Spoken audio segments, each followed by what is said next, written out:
Here are three quick tips I have found for apartment hunting. One of these is specific to Chicago, but the rest of the information will likely be relevant for other geographies as well. First, I would like to note that it will always be a pain to shop for apartments. There's plenty of marketing out there claiming that there's a secret to finding your dream apartment or home, but I don't think this is true. Finding a new place is probably always going to be draining, but the general advice I'm going to share today hopefully serves to ease that pain somewhat. Tip number one, look at the listings on individual property management company websites. Apartments.com, HotPads, and all these other consolidated listing sites have some flaws. Despite their appearance and marketing, they are hardly comprehensive lists of all the apartments available in the city. Also, they often have old listings posted, and sometimes you will not even get a response from anyone when you email the address on the listing. Some people hire realtors to help them find apartments, and I know many have found great success with these professionals, but I've never used one, so I can't speak to them. But the reason why looking at individual company websites is helpful is because of the Pareto principle. For those that don't know, the Pareto principle generally states that 80% of something is produced or owned by only 20% of the population. Usually, the example is wealth, wherein the top 20% of the people own 80% of the wealth. But in this case, the way I have adapted the principle is that with apartments, 80% of the apartment buildings are owned by 20% of the property management companies.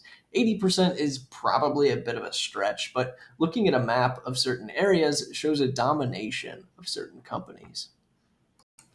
Essentially, if you take a walk around any given part of the city, you might find the same property company branding everywhere. Specifically in Lincoln Park, Lakeview, you might see BJB, PPM, and Reside, just to name a few. Using this knowledge, your strategy for finding apartments can be simplified as such. Step 1, find the property management companies that dominate the neighborhood you want to live in that specializes in the sort of buildings you're interested in. Step 2, go to their website and check out their listings. Step 3, inquire about a couple of them, starting a conversation with one of their leasing agents. Even if you don't find the apartment for you right away, you can ask their leasing agents to keep an eye out for new listings that come up that match your search criteria. Tip number two, the 37% rule. I learned of this rule in Algorithms to Live By, The Computer Science of Human Decisions, a book by Brian Christian and Tom Griffiths. Basically, the rule tells you when to stop looking for apartments and when you should commit to one. The rule goes like this. Step one, figure out how long you have to complete your apartment search. If today is June 30th and your lease is up September 30th, you have to notify your current landlord that you plan to move out 30 days in advance. This means you have essentially 60 days to find a place. Step two, take 37% of that number. In this case, 37% of 60 is about 22. Step three, browse and tour apartments for that number of days. Even if you really like a place, don't commit to it. You are just looking. Step 4. After the calculated number of days is up, in this case 22, sign a lease for the next apartment you find that's better than all the other units you saw before it. I used this rule and ended up with an apartment I really like. It's backed up by some real science, but even if the science wasn't real, it's always given me peace of mind to have a concrete plan in place when dealing with something as uncertain as apartment hunting. It might feel a little disconcerting to turn your back on all units before that 37% point, but that time gives you a chance to see what's out there.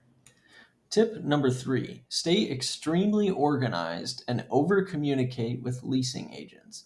Multiple times in my most recent apartment search, I traveled across town for a viewing appointment only to find out that my appointment was not actually scheduled.